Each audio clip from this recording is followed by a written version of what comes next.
Bada bing, bada boom. Are we good? We're back. After 6 months? That's your fault. No, it is your fault. Not really. You're the one in charge of the brief inquiries. I've been trying to get it. You've been having excuses. You're a busy man. I am a busy man. You have not asked to do a brief inquiry in a couple months. No, it's been... Yep. Either way, I did ask. I feel like I'm pretty open with those things, though, because we can do it during school day. Yeah, I don't know. Time slips away, but we're almost at the finish line. After one more day, we're free men. Freedom! Or whatever Mel Gibson says in Braveheart. Although it doesn't say it like that. Can I make a confession? Don't tell me you haven't watched Braveheart. I've never seen Braveheart. That's one of the greatest movies of all time. I'm aware of it. I'm not pushing back on it. That's my ancestors right there. Yeah. That was like a prerequisite in my family. Like when you reach the ripe age of 6 years old. Yeah. Are you trying to twist off that cap? That's not a twist off cap. Look, this is more of me. You should take this more in offense of like I don't trust your bottling ability. You mean you don't trust Topo Chico's bottling? No, you bottled this. You said you have a little bottler. Yeah. I bottled something. But you're clearly not going along with this. No, you're not picking up what I'm putting down. I don't lie to the people, man. How are we going to get sponsored if we admit that we're drinking it's our Topo own homemade Chico. Stuff? Yeah. You still I almost got it, actually. Nah, it's just twisting. Yeah. Okay. How's everyone doing? I hope you're doing well. Hope this summer finds you well. If you're one of the sane people in the world that calls off school after Memorial Day, kudos to you. Our school doesn't. That was clean. You can't deny that. Hey, there's a first for everything, Beau. Here's to the many firsts and many last times in life. Boom. Many last ones? Not bad. Not bad. Not bad. Yeah. Reverse osmosis, bottle water. Look at you, you nerd. Love it. What can I say? It's economical. It's environmentally friendly. It's better for you. Better tasting. True that. Boom. Well, Beau, is this your Moonlight Path fine fragrance mist from Bath and Body Works? I give myself a little spritz when I walk out the door every day. Like all the freshman girls I teach, who give themselves like 5 or 6 sprays at the end of every hour. And then I do is I grab some of my bougie cologne of my own that I have in there. I give myself a little spritz of that. Yeah. Then when I walk out the door, I do a little rain mist of that. So occasionally while I'm stressed out at work, I get a little whiff of Emma. I'm like, yeah, life ain't so bad. No. Can't shame me for what I have on my table. No, not at all. You got... Is that candle lit? I'm just noticing. Yeah, it's a holiday joy. Oh, for Memorial Day. Yeah. Come here. Well, as Beau's trying to corral the cat off his record player. But yeah, welcome back. I know it's been a while since we put out something. This is our finale to David Copperfield. And you know what, Beau? We're on track. Looking back, we've pretty much averaged 6 months tome. So thank you for your patience and due diligence of checking our updates every once in a while, whether we've released something or not, if you have. Appreciate you. We're not slow readers. We just like to take our time. Yes. Anyway, as you can probably tell, we have vastly different opinions on this book. If you listen to the last one. Yeah, we're pretty much 1-1 at this point. Nil. Yeah. Some people would say. Yeah, I think we both loved Infinite Jest. We both appreciated the recognitions. Yeah. I don't know. I enjoy that one more than I thought. The more I think about it. I think, and this one I'm going to get to, I think if I would have read it along with like a reference source, like the kind of like summarizing it and talking about every reference was. Like the website that they gave you? Yeah. Yeah. Yeah. So I think definitely going forward for any tome we do, I'm gonna find something. And it was just like an online chapter summary list or something. I would reread both Infinite Jest and The Recognitions if it was brought to me. Yeah. You know, like if someone's like, hey, I want to reread with a bunch of friends and, you know, I would definitely do it then. I don't know if I'd ever read Swan's Way again. Yeah, no. Or intend on finishing it. Unless I'm like 76 years old and I'm bored with my life. Or, let me throw this out there. If someone were to offer you $1 million, I bet you would read it. Well, I don't know. Really? I can't be bought, man. For $1 million? I cannot be bought. I don't know. Maybe I actually would. I know. I would. Heck, $1 million to read a book? I'd probably do it for, let's see. What's the lowest? You do far worse for $1 million. Freak. I would. You know what? I would do it for. I'd do it for $1,000. Probably not 500. Because I mean, it was a grind getting through Proust. And we didn't even finish. With today's economy, I wouldn't take $1,000 to read that. Yeah. I would take $1,000 each book. Yeah. You know what? I would... Here you go. I'll give this theoretical offerer, if that's a word, a little discount. I'll read all 7 volumes for $5,000. $5,000? 7 volumes for $5,000? Yeah, I'd do it. I'll do no less than 7. Okay. You're not going to give that bulk discount? Nope. No. Nope. So if somebody wants to torture me that much, they can be willing to pay for it. Not a Costco fan, not a Sam's fan? I don't go. Yeah. I don't dabble in the cult that is Costco and Sam's Club. No, I do like their pizzas. Which one? Both of them. They taste the same to me. Oh, they both have pizzas? Yeah. Yeah. I don't hot dogs. I don't like Sam's. I'm a Costco man through and through. Yeah, you are. You know why? Because I hate Walmart. Everyone should hate Walmart. They're not good people. Well, you know what my mom used to say? She's like, I hate going to Walmart. Every time I go in, I see someone slapping their kid. And it's pretty true. It's pretty accurate. I stress out so much. Yeah. When I walk in any Walmart, it's just like late stage capitalism all in my face, and it's just people like that forget like proper like social cues and etiquette and all that, and just all up in my face. Or it's just stressful, man. Yeah. And everything's just not of quality. Yeah. And that's what happens. That's their business model. Oh, yeah. I mean, when your market is cheap, affordable things, and naturally the quality is not going to be as good. We should go back to the old ways of when you buy a refrigerator, that thing frickin' lasts. Not this stuff that happens nowadays. No. Anyway, let's get on to more productive things. How's our updates on the socials? Not a whole lot. Yeah, not a whole lot. Yeah, as you can imagine, big surprise. Yeah, no direct messages, no emails. Yeah, no.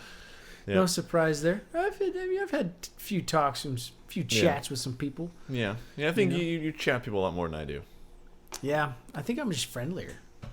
Well, I mean... what I mean by that is you chat online more than I do. Yeah. I wouldn't say I'm more tech savvy, though. Yeah, it's pretty sharp. I bet we're on the same page, technologically speaking. Yeah, maybe. And I could probably set this thing up. No, you can't. Less than 20 minutes, you know. Doubt it. Yeah. Doubt it. Are we still recording? Oh, yeah. Okay. But, yeah, let's get into this. So I think, can I start off? It's all yours. All mine. You're the captain now. You're leading this. Oh my gosh, Mr. Phillips. This just makes my day. I'll get the warm and fuzzies. No, I wanted to start off by talking about the last podcast we did. It was revealed to me by some of our fans. Yeah. That I did not present myself very well. Did not come in prepared, and you know what? I have to agree with that. So I owe everybody an apology. It was one, I was not enjoying the novel. Not an excuse. I believe it was it February, March. It's cold outside. It was March because it was Emma's birthday. Yeah. Around that time. Yeah. We're in the doldrums of the school year. Good word. I'd worked out, so, gotten sweaty and then dried up. And anytime you work out. Excuses. Hey, no, I know. It's not an excuse. I'm just saying I was not in a good mood. Did not come prepared. You were fed, too. I was fed, yes. So, I have zero excuses. So, all that to say, hopefully I've come prepared. Hopefully this one will be a little better. It should be. Hopefully I'm as prepared as I was. I was on fire that night. A lot of people told me I was. You were on point on the first one. The first episode of David Copperfield. Yeah. And I came ahead on the second So you're saying part, if this is a... best of 3 series, we're tied 1-1. And this is the rubber game? The rubber episode? This is night 2 of WrestleMania right here. It would be night 3? Yeah, but just in terms of WrestleMania, it's only like 2 nights, So why are we using the wrestling? I don't know. I think the baseball metaphor works Baseball a little better. metaphor works way better, but I just wanted to shout out WrestleMania. You were wearing a freaking baseball shirt. True. It's also a Grateful Dead shirt. I see that. I can R.I.P. Bill Walton, the number 1 Dead fan. Yeah, I think Miss him. I read that he went to over 1,000 shows. Yeah. Dude was awesome. I don't know. If you're into jam bands, you get it. If you're not like me, I wouldn't even say don't if get you're it. into jam band. Like, I don't like jam bands. Like Fish, Dave Matthews, like those guys are so corny to me. Yeah. I just love the Grateful Dead. And it's Yeah. one of those bands that I don't realize how much I listen to until I like see how many minutes have gone by. I'm like, oh crap. Yeah. And then if you're more of a Deadhead fan when you have like a certain song and a certain live version of that song, your favorite, like you have the 1977 performance at Savannah, Georgia. Oh my gosh, that was the best one ever. Yeah, that's actually kind of close. I think it's like Pembroke, Florida. Yeah. My favorite song is Terrapin Station. So Yeah. there's certain versions of that just Yeah. do do do do do do do chills every time. I just like Jerry Garcia's tone, the hollow back guitar. Yeah. Oh, you ain't no hollow back girl. Anyway, David Copperfield. Yes. On a scale of 1 to 10, would you recommend it? Oh, that's complicated. Oh, okay. Well, personally, I didn't enjoy it. But I know it is a seminal work in the English canon. So, am I glad I read it? Yes. Would I recommend everybody to read it just for their knowledge? Yeah, I would. But it's something I actually enjoyed. No. Interesting. So, my enjoyment of it, probably less than 5 out of 10. Really? Yeah. Yeah, there were only 2 chapters I thought were very well written. Which ones were those? 55, Tempest, and 58, Absence. And I actually have quotes from those chapters. But, yeah, overall, I was not impressed with his diction. It wasn't bad. So, you can't... Like, I don't have any quotes. You can't show a quote where it's like average diction. It's like, because diction is subjective, Yeah. So I think it's kind of like Bill Maher talks about like music. Like some of it you just like, you don't know for whatever reason. Some of it just doesn't resonate with other people. So for me, David Copperfield did not resonate. Interesting. I don't know. I thought it was a masterclass in terms of like characterization. I know I have a easier time than you when there's like a mass amount of characters and all that, and not getting confused. But I felt like every single character is not only an extension of David Copperfield, but they're also unique in their own way. And I think if you ever want to study how to write characters that are unique and interesting or that can stand the test of time, read some Dickens, because nobody writes a character as memorable as Dickens does. I would disagree, but okay. Okay. Who would you say writes... Well, modern, David Foster Wallace, Infinite Jest. Okay, so if you were some schmuck around Christmas time, and I told you who was, Hal in Cantanza, Yeah. And tell them their story, or Scrooge. Will be easier for them, Well, I'm not saying. Well, you did. Your question was not. But who writes more memorable characters? Well, memorable meaning in the eye of the reader, not who writes characters that more people know about. Touché. But what I'm saying is that, like, or for that's example, part of the importance about of Fitzgerald, Jay Gatsby. Hey, see, now that is an argument I could accept in terms of what I'm trying to say. You did not clarify. I don't have to clarify on that. You don't have to get picky now. No, you asked who writes the best characters, not most memorable. Yeah, memorable is a personal thing, not most widely regarded. Pop culture memorable, like everyone understands and knows. Well, maybe we can disagree on this one. But I think you need. I contend you still need to be a little more. Oh my lord! Yeah, a little more clear. Shoot. I can barely read my own handwriting. All right. Well, while you're trying to decipher your own hieroglyphics, there, buddy. Yep. Want me to read a few quotes that I just took out? These are not ones that They didn't speak to me or anything. They just kind of encapsulated my thoughts about the novel. So overall, I thought the novel was very direct and practical in his advice. So, for example, he writes, "Trifles make the sum of life." Like the little things, little difficulties in life. As well as, quote, "I had considered how the things that never happen are often as much realities to us in their effects as those that are accomplished." It's very true. And then lastly, third one I noted was, "I never could have done what I have done without the habits of punctuality, order, and diligence, without a determination to concentrate myself on one object at a time." Mm-hmm. So, what character says that to David, I don't remember now. No. Because that could be a big clue on that person's, like, personal... Yeah. But I get, and all that. Yeah, I guess what I'm getting at is a very, very practical and utilitarian. He had a very practical and utilitarian approach. I agree. Yeah. Yeah. I think one of the biggest quotes in the novel that really surmises David's whole arc is when he's told, "There can be no disparity in marriage like unsuitability of mind and purpose." Told Diana Strong. Yeah. Why do we think that is in terms of, like, David's story?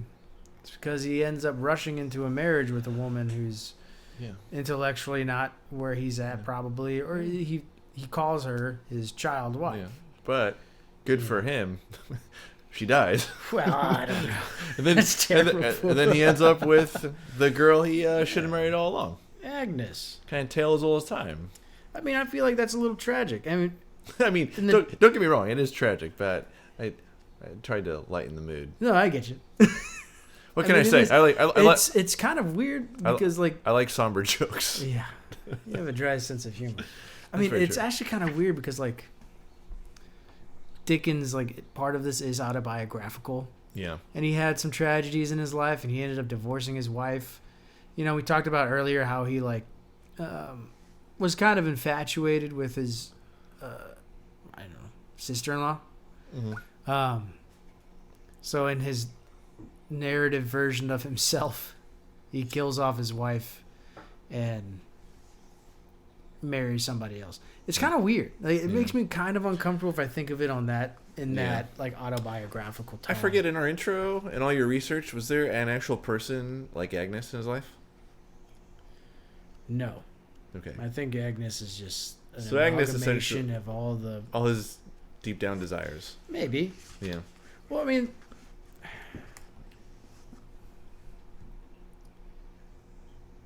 he tackles themes of, like, what it means to be a woman in the Victorian era, or, early capitalism, that kind of era, right? Sometimes I think he does it well, but other times I think he just kind of glosses over. I think he has an idolization of, like, of certain things, Somewhat dated, I feel like, but I mean, it was 170 years ago. Yeah. If you notice, like, his mom is kind of ambivalent towards everything, and she doesn't understand because she wants to be taken care of, and he kind of resents her for that a bit later on in life, but also misses her. And then his aunt doesn't want anything to do with him right off the bat because, he's a man. She doesn't want to deal with that. Yeah. So it's all about David finding the right balance of how to be strong in this world, like, the advice she gives him, or, and how to be compassionate. And I think David, for a long time, has so much compassion for so many people to the point where he's also ambivalent towards their faults. And he's so obsessed with, like, getting higher up in class as quick and easy as possible that when things start to kind of, like, tumble down for him personally or, like, professionally, that's when he starts to panic. So the whole point is him, like, finding it. Let's see. I have a quote from chapter 53, another retrospective. It's pretty much like the opening lines of this. I must pause yet once again. Oh, my child wife, there is a figure in the moving crowd before my memory, quiet and still, saying in its innocent love and childish beauty, stop to think of me. Turn to look upon the little blossom as it flutters to the ground. I love that image at the end. Yeah. Little blossom as it flutters to the ground. Right? Because at this point we understand that David's writing this in retrospect. Right? Yeah. We understand he has moved on. Realizes he's loved Agnes more than he thought. So she's such a delicate little thing, right? His aunt calls her like this little flower. Everyone has treated her with kid gloves her whole life. So even her herself, the memory of her is so fragile to him. And it's fragile in that sense because she's written as a fragile person, right? Yeah. But, man, I had a good train of thought here. I lost it. This is really disappointing for me. Crap. Well, you want me to physical like reality? She's really fragile, right? And that's what I'm getting at. Everyone's describing her that way, but she also doesn't want to be misremembered. Well, it's almost like everyone kind of forgets about her. She's kind of almost like I don't know. You've seen Arrested Development? Yeah. Like Anne. Like no one knows about her. I've only seen episodes of Arrested Development, but I get what you're saying. Yeah. Yeah. But I feel like in the harsh world that David lives in, right? I can see the ground as just like industrialized or like pavement and stuff like that, walking around, and it's just this fleeting glimpse of beauty in his life. And I think he understands that, Yeah. And I think he does. Another part for like a paragraph down is, they have left off telling me to wait a few days more. I have begun to fear, remotely, that the day may never shine when I shall see my child wife running in the sunlight with her old friend Jip, her dog. Yeah. I don't know. When I read it, it's not like it's the most remarkable line, right? Yeah. But I find it incredibly tragic considering that she's about to die. And the dog essentially, I think, like dies right after her. So like both things that symbolize that part of his life are now gone. Yeah. And just the picture of sunlight and her gasping at her, or basking in the sunlight and all that. This, especially the time period where he goes on talking about how Yarmouth is, or like all these port towns and industrialized they're becoming. He's making like clear distinctions of when he thinks of certain people, that kind of goes away into this like angelic or picturesque state of mind where he's at peace with it. I also feel like when he talks about how fragile she is, I feel like this is what I was getting at. It's also him telling himself as David, the character and writer, not to go deeper into it, right? David, there's a lot of things that are left unsaid. A lot of things like when he talks about Steerforth or what he had done, or later on when we find out Steerforth and Ham's fate, he tells himself over and over again that he doesn't want to dwell on it anymore. Yeah. He writes it out like I don't want to talk about it. I can't talk about it. Yeah. Right. So the things that David's telling us in his actual narrative, there's a different layer down there of things that we can kind of fill in the blank there, and he is just at war with himself. And I think there's a lot of guilt. You know how precious she was to him. Mm-hmm. Now he went off and married someone else, but he's terrible, terrible fate. Larry, you want to talk about Steerforth and what happened to him? Yeah, sure. Okay, here's a quote. This is from chapter 56. The new wound and the old. No need, O Steerforth, to have said, when we last spoke together, in that hour which I so little deemed to be our parting hour. No need to have said, think of me at my best. I had done that ever, and could I change now, looking on this sight? I have a few notes about the character of Steerforth. Mm-hmm.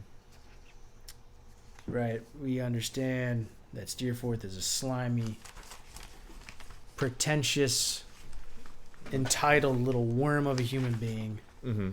But economically speaking, he's pretty well off. So he's just an entitled little runt. Mm-hmm. I have no sympathy for Steerforth here. But throughout the narrative, David is just dazzled by Steerforth. Right, we see him with Mr. Mel at the beginning berate this man because he's trying to make a living for his mother who's living in a workhouse. Yeah, I think essentially, and he shames him for it and casts him out. Yeah. That is the cutest little hiccup. That was very. I tried to hold it in. I could tell. And it sounded like a girl hiccup.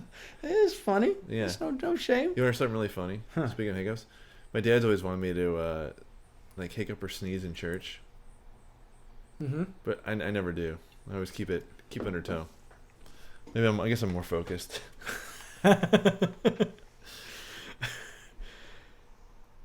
was gonna say. You ever sneezed and then hiccuped? In church? No, just in general. Oh no, that would be painful. There's a lot of times I'll sneeze and I'll hiccup. I feel like I have a heart attack. It's like that's a lot on the lungs. Oh, I know. It's painful. It's painful. From start to the finish of Steerforth's life, where David also says, lying with his hand upon his arm, as I had often seen him at school. Even when this man has died, he's still thinking about this, the idea of Steerforth and his, elegance to David. I also feel like that's who David strives to be for most of the novel. Yeah. Even when with what Steerforth did to the Peggotty family, David doesn't like it. Yeah. But he doesn't admit to it. He just wants to help Mr. Peggotty as much as possible. Yeah. But he doesn't feel any remorse until he talks to Miss Dartle. Mm-hmm. Right, and she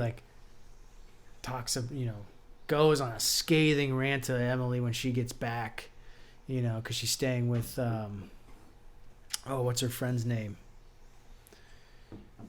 Agnes? No, not Agnes. Martha? Oh, yeah. She berates her, saying if she ever sees her again, I'm going to kill you, right? Essentially. And then when they find out where David personally tells Steerforth's mom that he's died, Dartle rips into her as well. So it's there's weird power dynamics of she resents and also is infatuated with Steerforth, right? And that's kind of David now as well. Yeah, love-hate relationship. Yeah.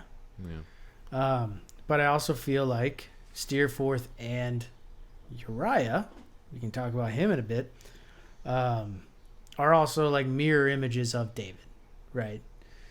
If David just was somebody who manipulated others, which I think part of the his was it Bildungsroman? Yep. Yeah. Part of that is also convincing himself he's not as evil as he wants to believe himself to be. Mm-hmm. You know, when he talks about like not wanting to admit his own involvement with how Emily went off. Yeah. It's also him. So Treadles, his best bud now, is like the best that David could possibly be. Like, this is a man who believes in law and order and decency. I also, you need to realize where each of these people rank in terms of their class in this whole structure, right? Like, Steerforth is high society, doesn't care. In fact, he thinks that everyone below him are just his playthings, right? Little Emily's essentially his plaything. Yeah. And he tries to pawn her off to his, his servant, Litimer. Mm-hmm. Tries to marry her off there when he's done, right? He looks down on Treadles pretty much. Even so far, like, looks down on David himself by calling him Little Daisy. Like, he's just a dainty little thing to him, right?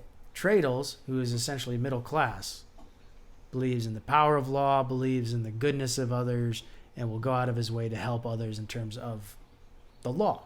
Yeah. David is kind of right behind Treadles, right? He's had a bad upbringing. He's probably a little worse off than Treadles at the beginning. You know, abusive father structure. So Treadles is essentially what becomes the premier figure for David. Mm-hmm. And then Uriah is like, you know, trying to be, is the the direct mirror image, the evil Dale Cooper from Twin Peaks image of David. Oh, yeah. Who's humble, like humble, right? But isn't. And you manipulates others by trying to get ahead himself to where like Steerforth is. And that's another thing. I said earlier, right, that Uriah is the antagonist in the second part of the book. Do you feel like Uriah is a sole antagonistic figure in the novel?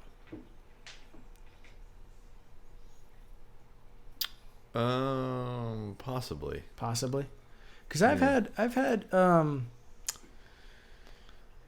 contentious thoughts in my head about Uriah. I think he's a scummy person, and what he was doing to Agnes and Mr. Wickfield. What does she have? For those of you listening, Beau's cat is playing on the cats floor. Messing with something. Is that a cat backpack? Yeah, we take one of them on hikes. Pretty fun. Okay, I'll leave it at that. It's fun time.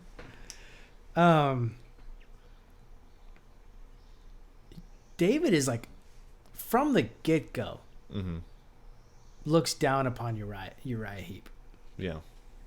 And, you know, his humbleness, right, is just a fallacy. Like, he's not humble at all, right? You see people like this every day that try and get a one-up on somebody. Like, they try to have, a conversation, but the means of the conversation is to get something out of them. We deal with people like this on a daily basis. Well, I mean, we all do it. That's Uriah, right? Yeah. And David, I think, sees himself in Uriah, and that's why he hates him so much. Because, like, if you hate somebody, right, there's probably a reason why you hate him. Is more than likely they remind you of you. And that's kind of like Uriah. So I think Uriah is a person of his conditions, right? He's seeing others in power do the same thing that he's been doing. This is going to bug me. Hold on. All right. Give me some of your thoughts, because I'm rambling too much. Well, I mean, as we established in the first episode of this, I do not track characters very well. So, in all honesty, I don't know if I can really comment on anything. I mean, going forward, I'll make a note to really, read chapter, get good chapter summaries, and take notes on characters. But for how many there were in Copperfield, I mean, I'm honestly, I get lost. I'm being honest. There's a green peanut M&M. Yeah. Thought it was one of Emma's what is it? Stones, Oh yeah. jewels, gems, whatever. What are those things called? Crystals. Crystal. Yep. She's gonna listen to this and be like, "You moron." But yeah, I mean, in a nutshell, I mean, I was kind of lost the entire. I mean, I knew the big picture. Like, yeah, he marries Agnes at the end. But in terms of like the interaction between him and Uriah and him and Searforth and all that, I kind of went over my head. Really? Yeah. Do you understand what Uriah was doing? Like what Mr. Macabre pretty much holds evidence as to why Uriah was, or what he was doing. He was essentially like getting Wickfield as drunk as possible and egging on his alcoholism and then making business deals in his absence. And the more and more he became disillusioned with himself, Uriah started trying to take his estate from him. Okay. And then tried to wed Agnes, which is pretty much the main reason, which is weird, right? This is a very masculine character choice, right? Because at this point in time, David is beholden and engaged to Emily? No, not Emily. Dora? Yeah. Yeah. Right, he's little Dora. But he's very ticked off that Uriah wants to wed Agnes. But he states multiple times that he sees Agnes as more of a sister. But it's once Uriah's like, oh, I have feelings for her too, he gets jealous. Oh, yeah. And you're like, David, come on, dude. Well, Don't be that way. That's when you know feelings are real, though, when you get jealous. That's true. I guess you got a point there. But what I'm saying is, like, it's a clear flaw.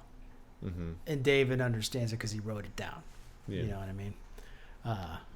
It's just frustrating for, when your main character has, like, a thought like that. You're like, all right, dude. Vic. And that's part of the thing is that David has to take control of his life. Yeah. Because most of the time he hasn't. Yeah. Or when he has, he's tried to force his way. Like we talked about last time. He uses like 2 different times the same metaphor of trying to claw through the forest. Right? Like force his way out. Instead of being part of his surroundings and understanding why he's where he's at. Right? Finally has to come to peace with nature. So much so that like Mother Nature herself rips apart, in a storm, parts of the narrative. Yeah. Right? That's probably my favorite chapter, actually. It is a beautiful chapter for sure. One of the 2 chapters I thought was extremely, not well written, had great prose. Yeah, I agree. I don't know. I mean, is this my favorite Dickens novel? By absolutely no means. I feel like part of the main theme of the book, right, is not just like to strive for middle class, but like also be humble, like be a genuine human being. But it's not as radical as I feel like some of Dickens' other novels are. Like Bleak House and Hard Times, I feel like are scathing critiques of the system that he's living under. I feel like David Copperfield is more like a personal thing. And I know that's probably like it's like the subtitle of this book. But I was kind of hoping for more like systemic, like this is why it is, like why is it this way, and I hate how things are. He touches upon like morals in Victorian era, but David himself as a character doesn't take a lot of stances. Okay. Yeah. Well, I mean, it's kind of to look back on life. It's legitimately it is kind of an autobiography, so it's him recounting all his entire life. Yeah, and I have a quote pretty much like this. I'm glad you wrote this. It's very serendipitous. It is not my purpose in this record, though in all other essentials it is my written memory, to pursue the history of my own fictions. They express themselves, and I leave them to themselves. When I refer to them, incidentally, it is only as a part of my progress. So maybe David's just a little entitled to the fact that he doesn't need to stand up for much. Yeah. Which might be be a nice problem to have, I guess. But incredibly flawed main character, I should say, and I like flawed main characters. Boom, we're all flawed. Yeah. I have a quote from the warm body of the person. Or what is this? David Copperfield is a story of a journey through life and through oneself, but also by the grace of the writer. The recreation of the tenuous thread writing the child and the adult, the past and the present, and what George, Godsdorf, calls fidelity of the person, or as Robert Thoreau said, the warm body of the personal being. Okay. So all these external predicaments come about. Yeah, I mean, I got what is it, 1, 2, 3, 4, about 5 quotes about its legacy, like why it's worth reading. All right, hit me. So kind of along the same lines. I mean, they all kind of say more or less the same thing. But Sally Allen, forget who she is, but in 2016 she wrote, David Copperfield is about flawed people trying to make their way through a world that can be beautiful and terrible. It is about what happens when people come together with respect, compassion, forgiveness, loyalty, and what happens when they don't. It is about finding a way to survive and thrive in spite of whatever obstacles throw themselves in one's path. Which is pretty much exactly what we've been talking about. Yeah. So, yeah. There's a article I read, or an essay, Foucault, Dickens, and David Copperfield. So all my philosophy buffs, if you like Foucault, here you go. Margaret Atwood's narrator in Bodily Harm, reminiscing about her childhood, says, I learned to listen for what wasn't being said, because it was usually more important than what was. Yeah. Right? And another part of that was, while the surface story traces the disciplining, one that subjects David to a variety of social norms, rules, and regulations, there's a certain narrative in there as well that well, I mean, I guess, with more attention to. In any novel that is so sprawling, you can... It's a good word for this. Sprawling, yeah. I mean, sidebar on that. Do we know how old he is at the end? It's not the end of his life. No, it's not like... Is he like in his 30s, Swan. 40s, like middle age? I would say he's middle aged. I think he's newly wedded to... Yeah. No, I think he has children at this point. Yeah. So it's around that time. Yeah. So back then, probably mid-30s. So I would like to think he's probably thinking about like their innocence and how he longs for innocence at the beginning. Uh-huh. Are you familiar with Armando Iannucci? No. Surprised. You're a bigger film buff than I am. He wrote and directed The Personal History of David Copperfield, which came out in 2019. Oh, with Dev Patel, right? Yeah. I've been wanting to watch that. Yeah. So, anyways, I wrote. I'm having one of those days too. I read kind of. He gave his case as to why Copperfield is so good and why we should still read it. So, I got three quotes from him. He wrote, quote, "The plot, being the depiction of life, is like most lives, a mess. But the pattern, the controlling force of the narrative, rests in the depiction of an inner imagination taking shape, processing what he sees and hears, and trying to construct an inner meaning out of the otherwise random experiences that he lives through." What say you to that? Repeat the last few parts again.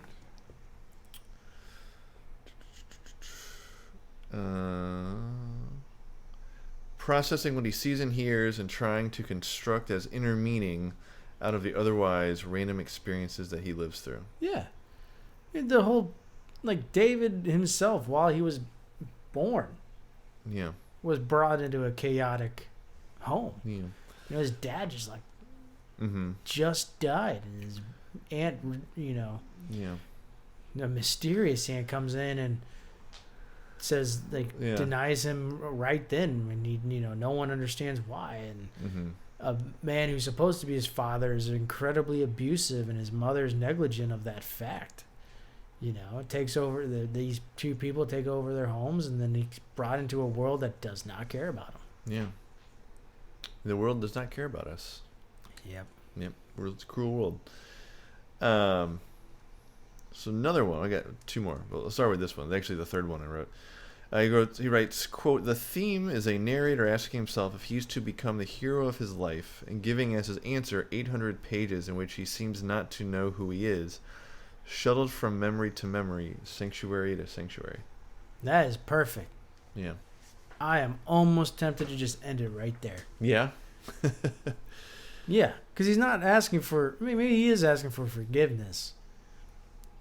But yeah, anytime he needs to come close to the fact where he wants us to decide, like he's manipulating the reader in a sense. Yeah. Right. Yeah. Mm-hmm. And then he wrote. So I'm really tempted to read the last sentence of this quote first, but I'll wait till the end because it's part of the quote. He goes, "Or what of Mr. Dick, a man constantly distracted with the unstoppable thoughts that seem to have come from a beheaded Charles I, so often portrayed as a figure of fun, a simpleton and eccentric to be laughed at. Mr. Dick is actually a human depiction of a good-hearted man in mental pain. It is the first proper description in English fiction of mental illness."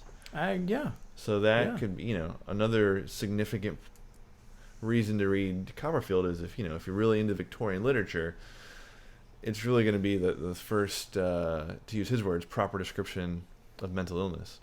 Yeah, and his aunt, Trotwood recognizes this because he was almost executed. Yeah. Like no one wanted to take care of him, and that's one of the reasons.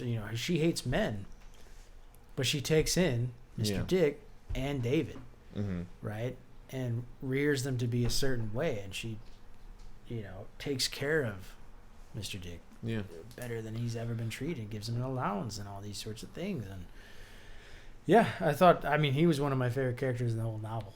Yeah. And so, his whole aunt, like those whole scenes where his aunt's around or those two are around, I thoroughly enjoyed. Yeah. I don't know. I'd give it an 8 out of 10. If no one's gotten into Dickens yet, except for like A Christmas Carol, and they asked me, should I read Great Expectations or David Copperfield first, I'd probably be like, go ahead and read Great Expectations, or maybe Oliver Twist. Yeah.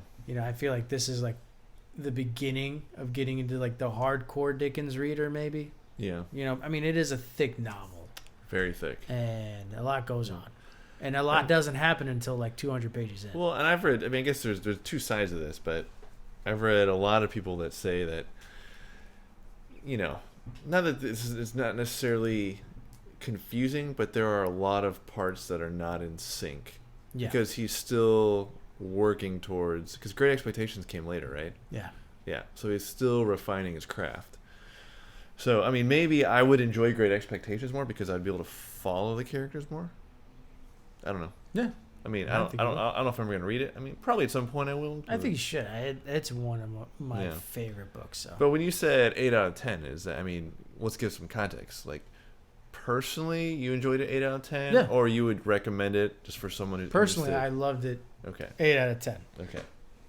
And I would recommend it to somebody, but that person needs to be, this shouldn't be your intro into Dickens, I really believe. I also have a soft spot for Dickens. So it was my intro to Dickens, and really, I never read Christmas Carol.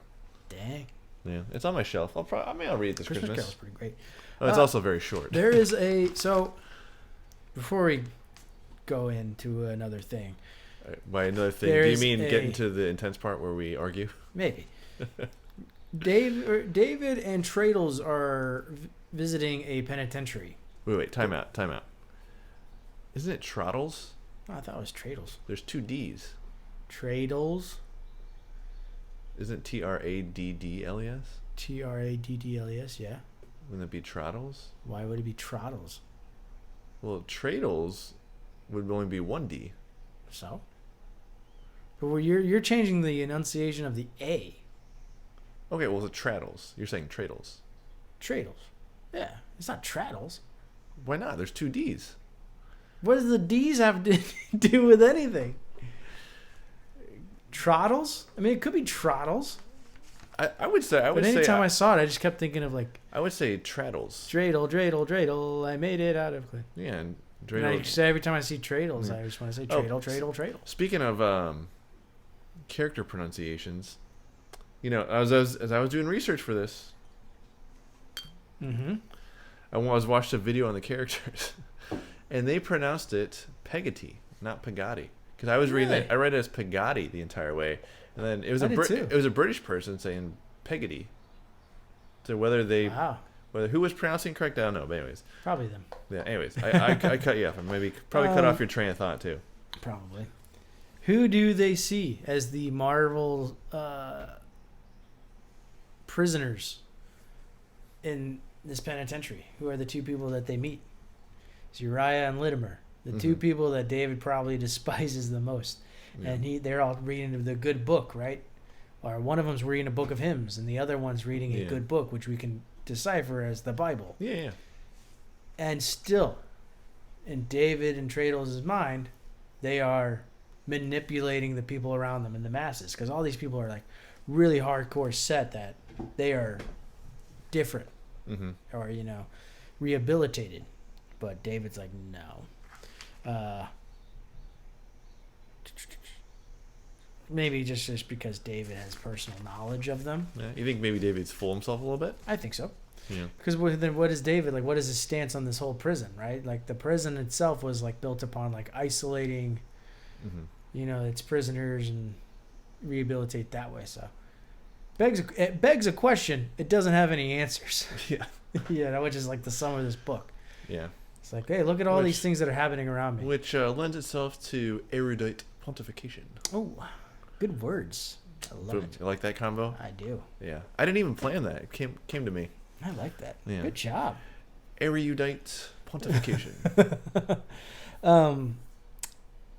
I also feel like David may be quite right about these people. Like, these are men that manipulate others, and that's all they've ever done and ever known.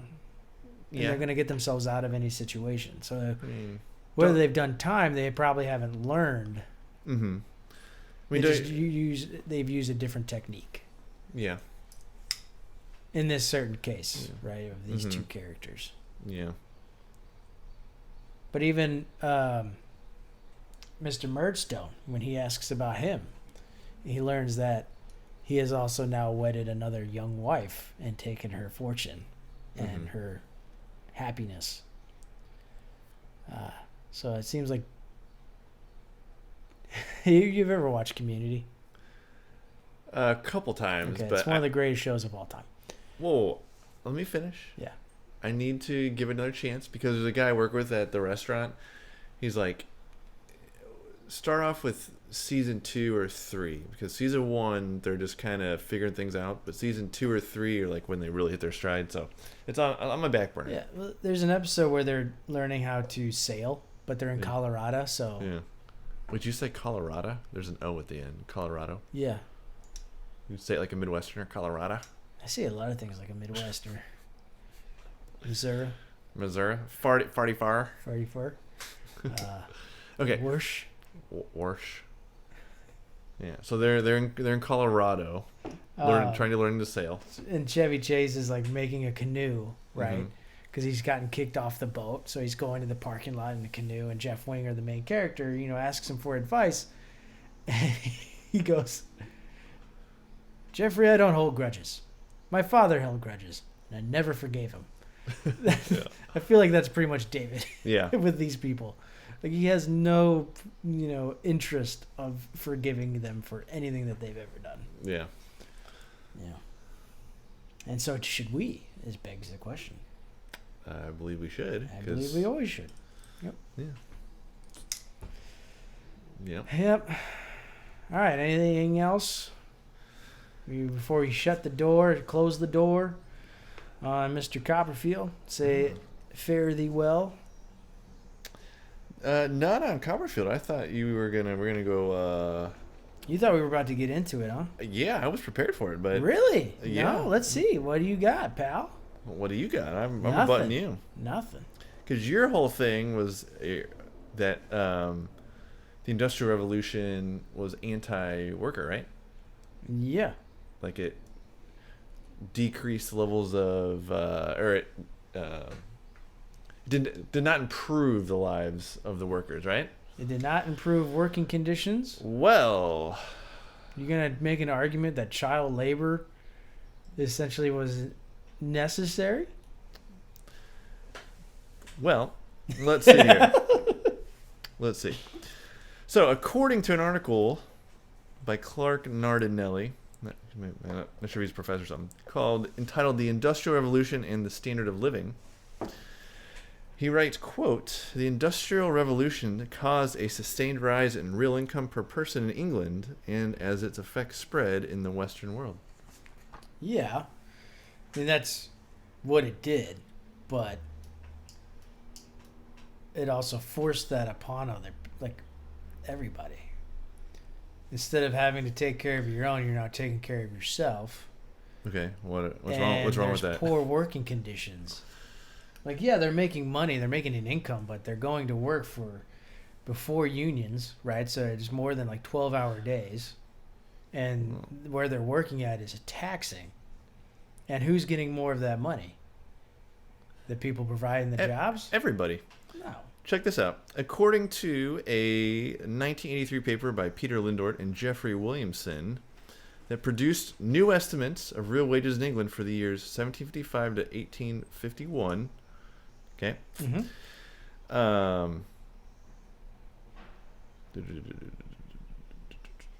Okay. They showed that real wages, so basically compared to inflation, they grew slowly between 1781 and 1819.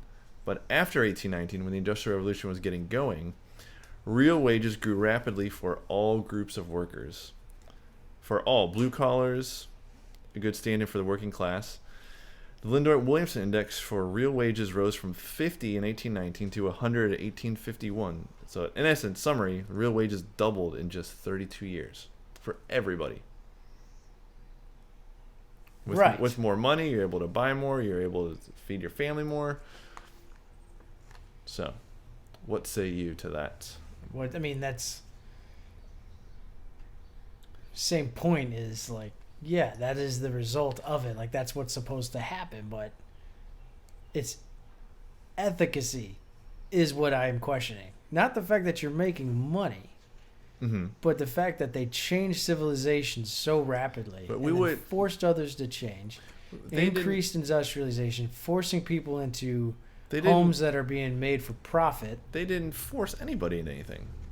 We live in a world where you have to work to get basic needs. But so this goes back to our fundamental disagreement, though, where you feel you should not have to work, and I feel like you do. It's not that I feel like shouldn't have to work, but you should have everyone should be guaranteed, a quality of life.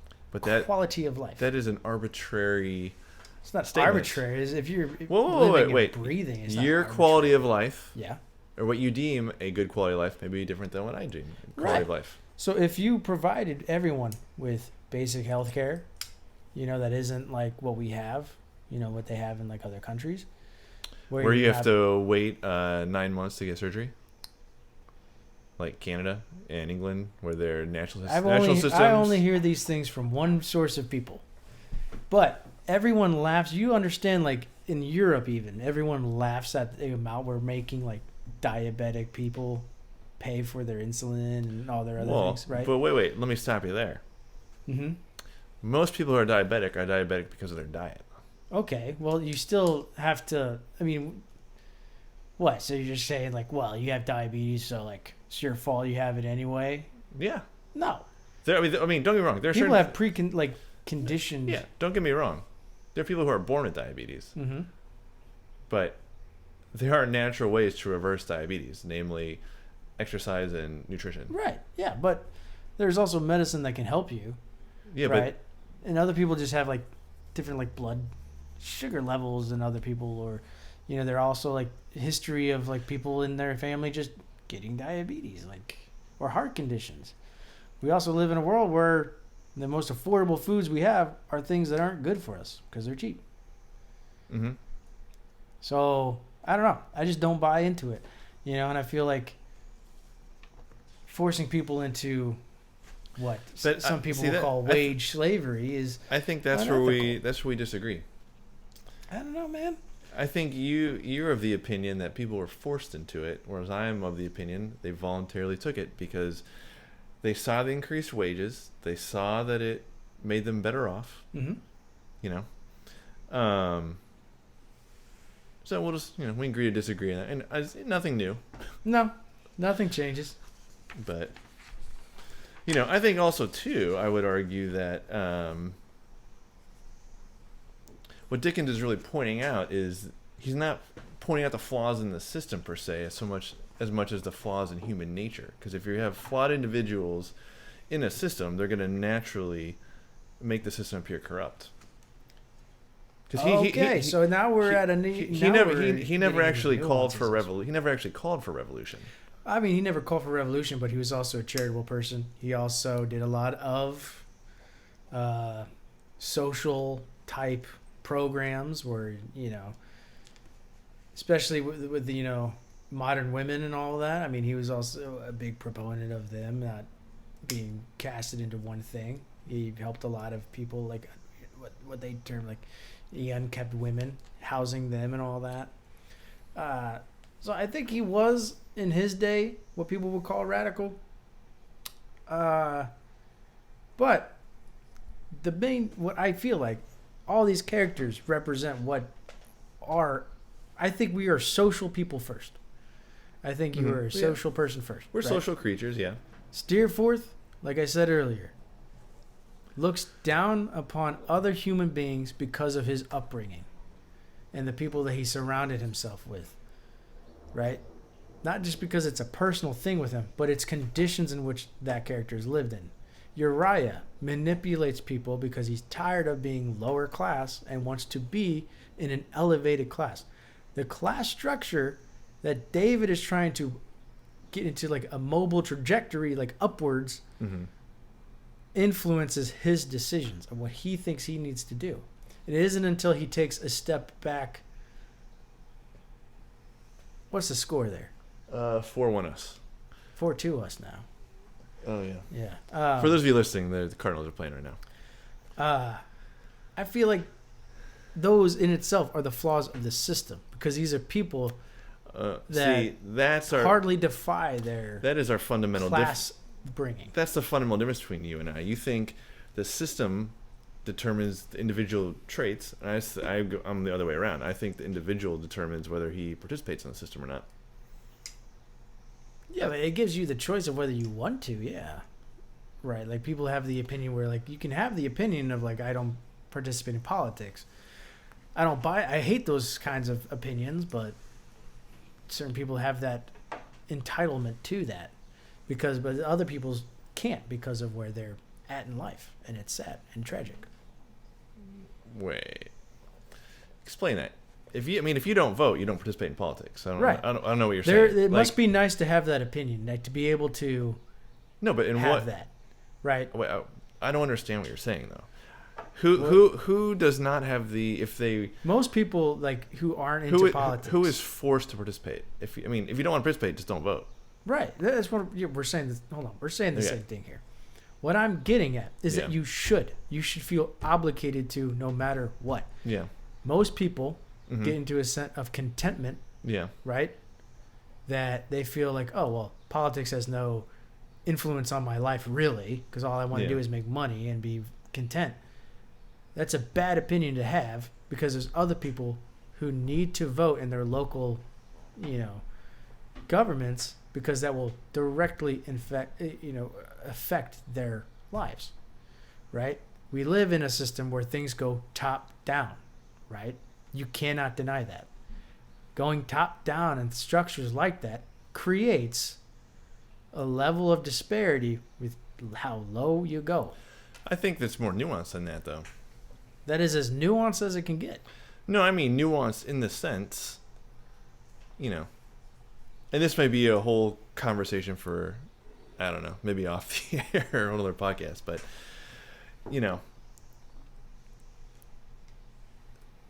people make individual decisions, and a lot of times those are not factored in to the outcomes when they think they should be. So, for example, a lot of people will blame the system for making them poor, when in essence it may have been they may just not spend their money correctly. I'm talking big picture, not again specifics. So I'm just saying things like that. I don't think you can just blame the system blankly. I don't know. I feel like when you have when we're the most like wealthy country in the entire world, and we still have people living on the streets But in mass. 90. If I you're feel like that's not something to be proud of, systemically. You know, like there's nothing proud of that, right? Like I don't know. I feel like it's not. It's not if the system works like that's a natural part of the world, then that needs to be fixed. Like but cold, stone cold. I still think you don't factor in individual decision making. No, I do. What else we got? Anything else? That's all I had. You know, we didn't. That wasn't very argumentative. No. I was I expecting think I'm to get a looking little forward fired to the up. next thing. Nah. Yeah. I'm looking forward to the next part. But yeah. So in case you're wondering, we might mention it. The next one we're gonna be doing is The Magic Mountain by Thomas Mann. Thomas Mann. Yep. For you, if you want to pronounce it like an English speaker. But yeah, I guess real quick, let's overall impressions of Copperfield. What are you thinking? Loved it. Okay. I did not, but I do realize its place in the pantheon of English literature. So I'm glad I read it. I can say I read it, but I don't know if I mean, honestly, I don't have much interest in reading Amor Dickens. Will I at some point? Most likely. I mean, actuarially, I got 50 odd years left, so. Mm-hmm. But you know. The Great Expectations you'd like a little bit more. Yeah. I'll read Christmas Carol first. Yeah. And like I said, there were 2 chapters that I thought the prose was excellent, but overall, you know, I guess I still think I'm a fan of Victorian lit. It's or maybe all his novels are not like life stories of people, because I mean, to me, you know, a story that encompasses an entire person's life, to me, it's not that it's overdone, but it's very, very common. It's naturally going to have zillions of characters, zillions of circumstances, and I don't know. I mean, like the review said, it's meant to mimic entire life. So from that standpoint, it succeeds. Yep, I agree. The complacency of life. Boom. Man, I'm still a little disturbed that we didn't get more riled up. I'm not. Knowing full well what this next conversation probably will bring. I don't know. Really? We'll see. Pretty controversial figure. Yeah, I mean, we'll see. We'll see. We'll so yeah, we'll record the next one shortly and get that out to you, and hopefully you will read along with us and contribute. So yeah, just a reminder, email us, direct message us, Once Upon a Tome 22 on both Instagram and Twitter, formerly known as, or X, formerly known as Twitter. There you go. And then don't be afraid to email us. We'll send you a little gift package. Yeah. So onceuponatome22@gmail.com. And yeah, until then, to quote the Dos Equis man, stay thirsty, my friends. Bye-bye. See ya.